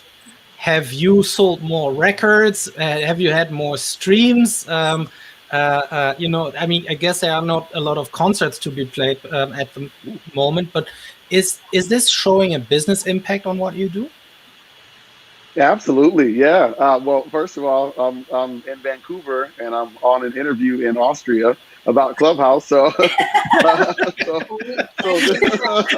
I would be here. So this is really cool. And we have a viewer from Brazil who just said that he's watching from there. So there you go. Yeah. But no, for me, you know, it's given opportunities just to connect with people. You know, it has, you know, maybe made some connections. Now, I was never a really big social media person. So, you know, I'm a full-time musician. Most of my career has been offline and touring and connecting face to face. And I play with a beatboxing string trio called Infinitus, and we toured all over the world. And so I wasn't on Clubhouse for that. And that almost made it better in a sense, because new opportunities came that I wasn't looking for. But I am a pastor as well. And one thing that is what I would look for is the actual connection. And so it's really interesting that being in conversations, having conversations with people that you're actually interested in. I'm not thinking, what can I get from you, or how can we connect? I'm just listening and connecting. And just from doing that, opportunities have come where there has been, speaking in different places, or, different connections musically that have happened. So, even someone digging up like an old project of mine that I didn't promote very much and looking to put it out again. And so I'm working on that right now. So yeah, it's really parlayed into something really great for me.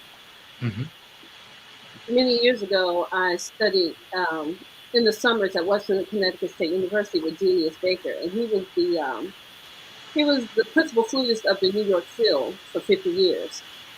And he suggested that I connect with another young African-American flutist by the name of Demar McGill. Well, he's now on Clubhouse, and I interviewed him at Clubhouse. It's been 22 years. But finally, after you just said you should get to know Demar McGill, I had that moment. 22 years later on Clubhouse. That's amazing. Yeah, wow. That's so cool. And now we're talking regularly about maybe, doing something together. That's amazing. So, and again, John Lil John is one of my best friends ever. I haven't laid eyes on him physically. And what, John? Well, we worked together in Canada briefly, thanks to him. That was in 2014 and 15, maybe, and 16, maybe just 15. And I haven't seen him since.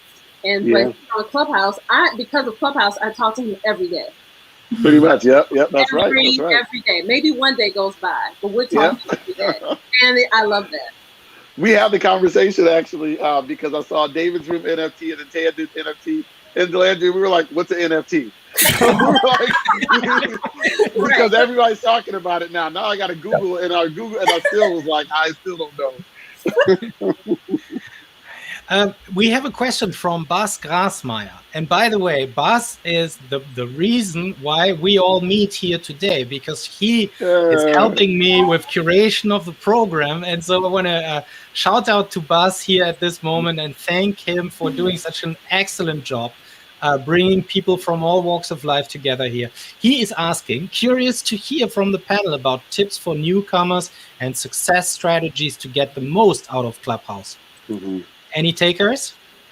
Get on stage. Get on stage. Yeah. I mean, it's the easiest thing, like to get exposure and subsequently followers in a way. I mean, there was this in the, let's say, early days of Clubhouse, that they still exist, but like 2 months ago, what was really like a hot thing were all those silent rooms where nobody was speaking, everyone was just like clicking through bios, and it wasn't encouraged by Clubhouse. I think diminished or like still see a lot of few rooms, but at least most of the people I know, they are not in those rooms anymore, because it's just, I mean, it's a growth hack. But then again, I mean, Clubhouse, you have to be on stage to actually make use of that following. So there is no point in collecting followers and boost your profile if you don't intend to be on stage. So the best thing is really like get on stage, not necessarily as just like chime in and give your 2 cents to it. I think it also depends on what you want to get out of it as well, because if you're just sort of there to learn and experience, then you know, do what you feel you want to do. You don't have to get on stage, but I think that oh, hi Aurora. Hi Aurora. we should get her on this stream as well while I change the battery. Family. Can we try to get Aurora on here if she wants to join? Okay, I'm just gonna plug my laptop in. I'm sorry about this. My camera batteries are acting up. So it's a small world. Aurora, I know from many years ago, when I was still a professor at a university, and one of my students was Michail from Incubus, the American rock band, and he had asked me to help him put on a show in Santiago de Chile with a youth orchestra. And I just posted on, back in the time Facebook was the thing, I posted on Facebook that I'm looking for someone, and Aurora answered my post in a matter of minutes. And so I could call back Mike and say, like half an hour later, I have your orchestra, it's all taken care of, and he couldn't believe it. So we met in Santiago, I think this was 10 years ago, and I hope Aurora can somehow join here. Not sure how we can get the link to her, but anyhow, it's a small world, and now we see hear each other on Clubhouse. Yeah. You know, one tip I would give, I thought that was a great tip, you know, David, around get on stage. You know, and Aurora just put it there very nicely to follow the panelists, but follow people. So the thing that's different about Clubhouse, it's just a different algorithm.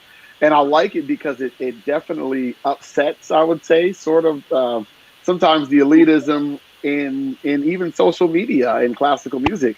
So, you know, on Clubhouse, what you see is only determined by who you follow. And so if someone is wanting, let's say, to, you know, have that thing like on Instagram where they have a bunch of followers, but they only follow a few people, then they're only going to see a few rooms on Clubhouse, because Clubhouse only opens it up. So you follow, like if you're a musician, follow as many musicians as you can, because anytime they're all talking, you're going to see that room in your hallway. Or if you're into, you know, foreign languages, then follow as many people from those language clubs as you can. And I heard right at the beginning, it was a really great tip. Someone said you want to follow at least, like, you know, they said start with 200 people, but you want to follow probably at least 500 people to really get the algorithm to show you what's on Clubhouse. Because if we turn on Clubhouse, we'll all see very different things in the hallway, depending on who we follow. So that's just a tip that's a little bit different than other social media platforms. Whereas, you know, you look at someone's Instagram and you see 100,000 followers and you see they're following 100 people, you go, wow, they're so popular. You know, they, you know, everybody just follows them. But on Clubhouse, if I see someone with 10,000 followers and they're following 2 people, I think, wow, that must be so boring. They're only going to have the rooms that they're in that are going to be in their hallway. They're not going to see anything. And they're there for the wrong reasons as well, John, as well. Like, they're for the wrong reasons, because it's like you're there for vanity rather than actually any kind of interaction. That's right. Yes. Yeah. That's a big one. And the other, I'll give one more tip, because I think that it's a weird platform. So I will just underscore the importance of connection. So it's funny, even through a voice, you can tell the difference with someone who's there just after their own thing and someone who's there to converse. And there's nothing wrong with networking. But if you just kind of put that down for a second and just come on and connect, especially in this time of this pandemic, and just connect and listen and talk and Sometimes I'm on stage, sometimes I'm in the audience, but I just show up in the room and listen. You'll get more out of it as well, because not only will you connect, you'll learn a lot of things from people that you've never heard before. We have quite a few tips and tricks as well about how to, I don't know if anyone just said this, but about how to show appreciation within a room. So you've seen the flicking of the microphone. Yes. That's show that you're clapping along, and I think there's quite a lot of things you can do. And like you said, the tone of voice as well, I think you can tell. There's a question from Rainer here. Isn't it all about scarcity and distinction, Clubhouse? And I'm putting it on here because I also, in the beginning, to be honest, I was a little bit turned off by it, because it was doing this sort of snobism that you can also feel at the entrance door of a real club, where you're turned away, where you're not being invited to speak, where you have to have an invite, and so on. But when I hear you guys talk, you really emphasize the community aspect of it. And so is there sort of a thing where you need to get over it first and then to see the goodies behind the the door?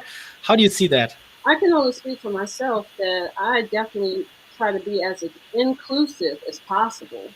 So the only thing that I think would give any of us pause from having anyone come to the stage is if they do not have a bio. Because we have to be very careful about trolls. Yeah. People coming into the room to disrupt the conversation. So if you don't have a bio, or if you don't have a Twitter or Instagram handle, that would be, in my spaces, the only thing that would hinder me from putting someone on the stage. But I can only speak for myself. I probably only turned away 3 invites, and it was for those reasons. Or if we're having a flute conversation, or in the case of John and myself, when we have instrumentalists at Clubhouse, if they're not a musician and we're having a conversation about musicians, or if we're having a touchy subject about, misogyny in music, maybe we're just hearing from the women at that time, but it would be in the topic. We try to make that known ahead of time. But no, I feel there are some clubs that I feel have that air of elitism, which is a big turnoff, because there may be some who feel that certain individuals don't belong in the top, and I just think that's gross. But to each his own. If that's the way they want to handle their space, I'm quickly turned off by that, and I usually just stop following those individuals, because you can feel, especially if you follow them and you're supporting them, and you don't feel that reciprocity, then that feels toxic, and I just like in life, I just shy away from that type of energy. Let's talk a little bit about the future, and I mean the future beyond, a time of lockdowns, beyond a time of COVID-19 restrictions. Hey, we have Aurora here now. All right. We'll wait for her to switch on video and audio. There she is. Hey, Aurora. It's so good to see you. Very nice. That's sweet. You have to unmute yourself. There you go. Hello, everyone. Matthias, it's been how many years now? I don't know. I don't even, I wasn't gray back then, so it's at least 10 years. Fantastic. It's great to be here. Thank you so much. Are you in New York right now? Where are you? No, I'm actually in Leipzig, here in Germany. So, yeah. That's why you're always in the German time zone Clubhouse sessions. Correct. And I have to tell you, and for all the viewers out there, these wonderful human beings on this stage are the pioneers in not only connecting the world of classical music, but also ushering in a whole new audience. Like the beautiful thing about Clubhouse, and granted, they're not paying me to say this, but the wonderful thing about Clubhouse is that, I know, right? I think I'm going to change careers. We'll see what happens. But honestly, though, you see, the great thing about Clubhouse is you have people from all walks of life, from every single profession imaginable, coming into the humdinger's room. Or like, for example, Taya ran a wonderful hum that tune chat, or John has so many wonderful chats as well. Delandria, David, like all of these people have presented their own perspective on a global scale, and I think that we're all the better for it. Yeah. Cheers to Aurora. that. I was just, when you joined, Aurora, I was talking about or starting to ask a question about the future, like when we come out, hopefully soon, of this, permanent lockdown, series of lockdowns. If you were cynical and critical, you could say, like, yeah, right now everyone has so much time on their hand, and instead of going out and meeting friends for dinner, we hang out on Clubhouse. And as soon as we can go out for dinner again and to concert, that Clubhouse thing is dead. I assume you guys will not agree with me, but I want to throw it out there. Isn't there a kernel of truth in there? Right now, everyone has more time on their hand, and therefore they're meeting on platforms like Clubhouse or doing conference streams with total strangers like this one? To some extent, I would say, yeah. I mean, of course, but again, the audio only. I'm very late to that stage. I only started listening to podcasts like when the second lockdown hit, and like I was really like going out for walks and doing everything by foot, really. But I think, audio, again, it's so easy to consume, and in the case of others, it's so easy to interact. It's literally just, you need only a basic like internet connection. I mean, it doesn't have so much latency, so it's really easy to connect to it. And I mean, the formats might change, but I think it's got a good chance to stick around. I would say, just going on from that, David, that the extension of the podcast, because I'm like you, I'm really, really late to podcasting. And to be honest, I have quite a low attention span. So for me, I can't really listen to podcasts. It's too much. So for me, Clubhouse, it feels like like the most intense collection of interactive podcasts in one space. So I can and the cool thing is you just go into a room and you can be there for 30 seconds and change your mind and leave. And I think there's a lot of people, and especially as the world is getting so like this, our attention spans are getting smaller. I know it's terrible, but our attention spans are getting smaller. And I think, yeah, it plays into that a little bit. Guilty. It is. Yeah. Yeah. Go ahead. No, I just want to add that I think we have to maybe, everyone has different expectations of social media, even, is it elitist? Is it, there's probably some people on there that feel like, I got an invite, it's an opportunity, I think that, yes, it's going to change. Yes, it's going to go through things just like Facebook and Instagram have, but that's everything. Like, that's like saying, I don't want to do concerts because there could be a pandemic and all our concerts get canceled. Like, who thought that would have happened last year? And so it didn't stop me from doing concerts before. So that's kind of something Delandria had mentioned earlier that I want to underscore is right now we're there, we're having the conversation. A month from now, it can be totally different. They can monetize, they can do something weird where it plays commercials in the middle of your conversation. Who knows? But it's free. You're giving them ideas, John. I know. We're promoting them right now. We're promoting them right now. But, it's we're not getting paid to be on Clubhouse. I didn't pay to be on it. It's free. It's something I have access to that I'm using right now for something cool. I think if you come to it, what you bring to it really determines what you get out of it. So if I come to it with good intentions and looking for something good and positive connections, that's what I'm going to get out. But if I'm coming to try to be the king of a new platform or something like that, then you're going to have to fight that thing, So it's different for each person. Yeah, and I guess it invites a new type of creator in a way. It levels the playing field because, again, you can't really fake it on it. It has very much like the content base. There's no editing mode, as it's the case with practically any other visual social network. So you have to be to the point. And I mean, Clubhouse already indicated that they of course want to start some kind of like creator supporting also like payment models of all kinds. I think that's still in the stars how that's going to look like. But I think it will get its own creator ecosystem around it in a way. Maybe radio station will branch off, or I mean, who knows? I mean, it's too early to tell, I'd say, but ideas are there and possibilities as well. Absolutely. It's the new radio, Matthias.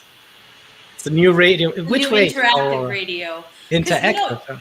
If you think of it this way, look at the evolution of media. You think about radio, then from radio we went to television, then from television we went to the World Wide Web, right? I think that this continuous evolution of sorts is definitely going to happen. Nothing's going to stop it. And to answer your question, like, oh, what's going to happen once things go back to quote unquote normal? I think that it's like one of those things where if you know you have it now, why would you like give it up after the fact? Because take it from like a New Yorker, I'm always running around everywhere, and it's just so nice to be able to connect with people I want to connect with, like with a little device in my hand, be it through Clubhouse, and who knows what the next app is going to be. So I think to answer your question, sure, there are going to be nuances in how things change, but I think this technology is here to stay. Look at what Amazon has done with Alexa, Apple with Siri.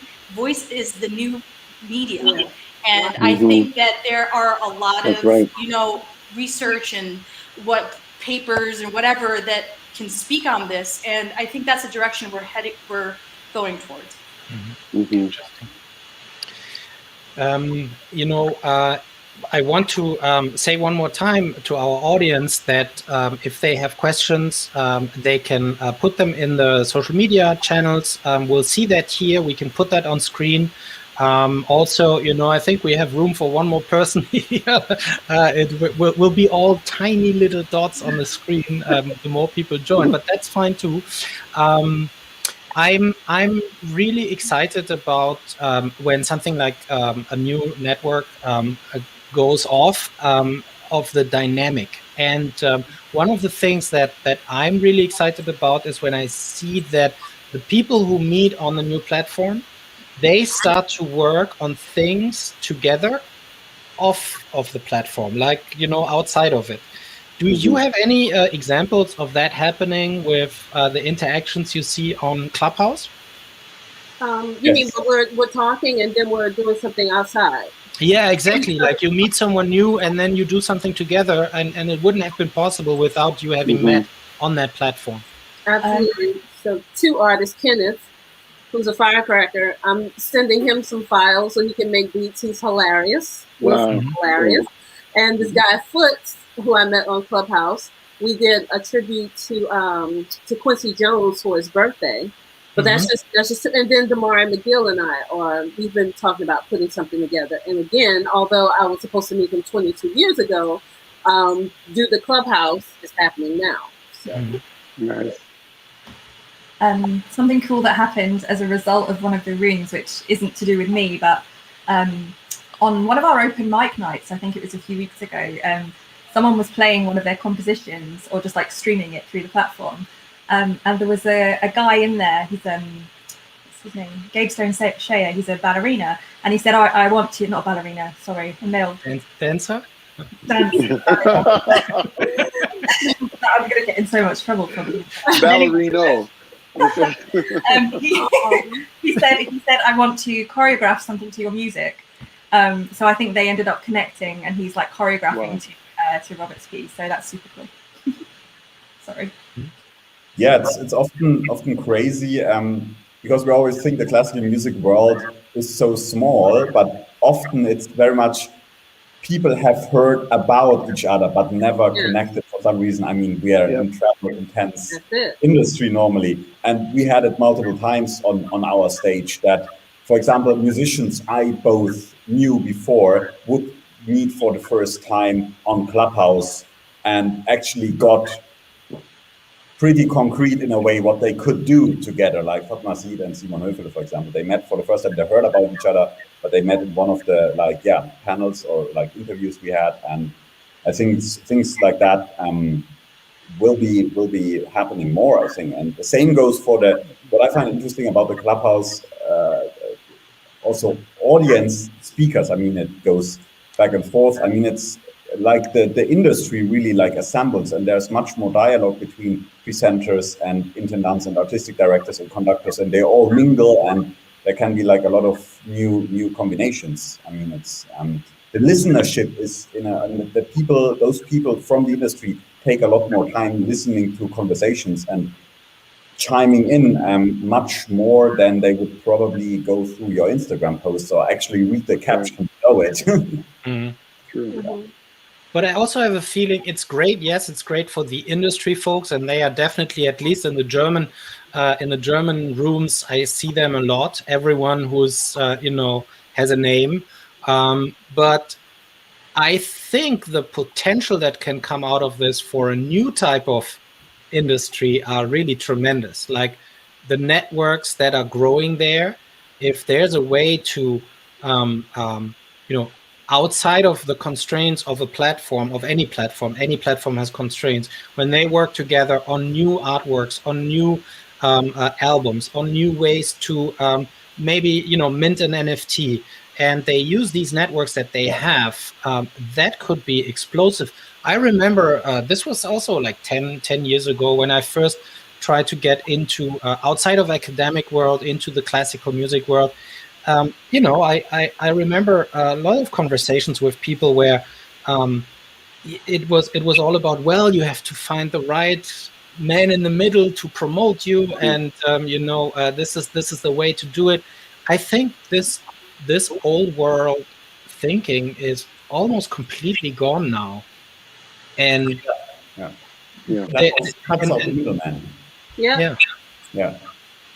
and I think platforms help with that, but more importantly, it's the network of the people that gets together there. It feels like a bit of a renaissance, like the Roaring '20s came after the Spanish flu pandemic, or that's crazy. 1918, and here we are. Well, it's not quite. It was more like 2019. But you get the gist of what I'm saying. Like, I feel like there's definitely a rebirth happening. Because everybody's like welling with excitement. I mean, if it wasn't for my work schedule, I'd like really be like shouting from the roofs, I'm doing this for the world, and I'm doing this for you.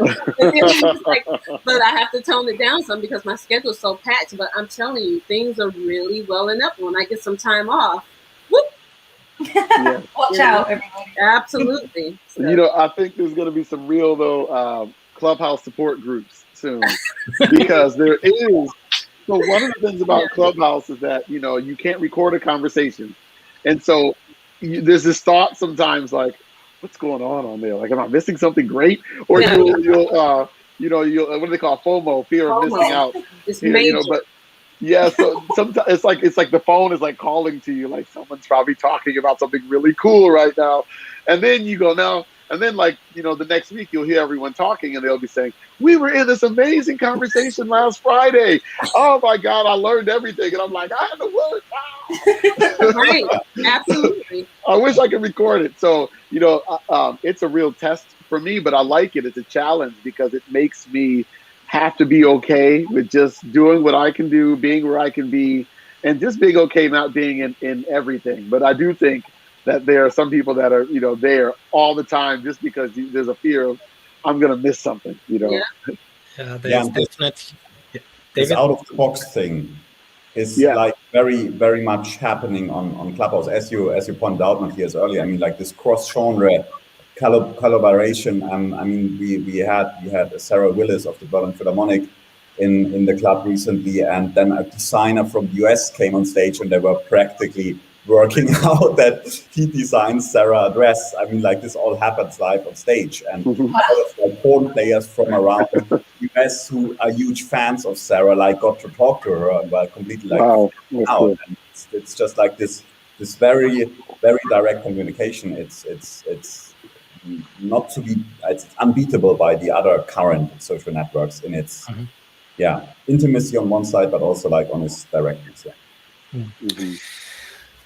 Great. Guys, I want to thank you for taking the time to come on this old-fashioned medium, the live stream on YouTube, and talk about what's going on in Clubhouse. For me, this was really a wonderful experience also because I met, again, Aurora and met a lot of new friends. And I'm sure I'll be checking you out on Clubhouse like everyone should. But I also want to invite you to join our Brain Trust for Music Visionaries, which you definitely are. and join our Slack work group, and be no strangers to this community. Cool. Thank you. So thank you, everyone. I'm gonna take a minute and say goodbye to our audience now. Oops, no, that's the wrong picture. There we go. I'm a little shapeshifter too. This was really fun first day for me. I met, I had some really exciting community talks here about Clubhouse, NFT, about online education. What is next is something very special. It's a concert of music that is going to be live broadcast from Italy. We will end this stream, but you should hop on exactly the next one that pops up in the YouTube channel. This is only for technical reasons. So please stay in the line and enjoy the rest of the show. And for all of you who are Brain Trust members, we will have an after show party in the Slack channel. So make sure to hang out there, and I'll see a lot of you there. Tomorrow we'll start, I think also at 3:30. Check the website for more information, and thank you very much. Bye-bye.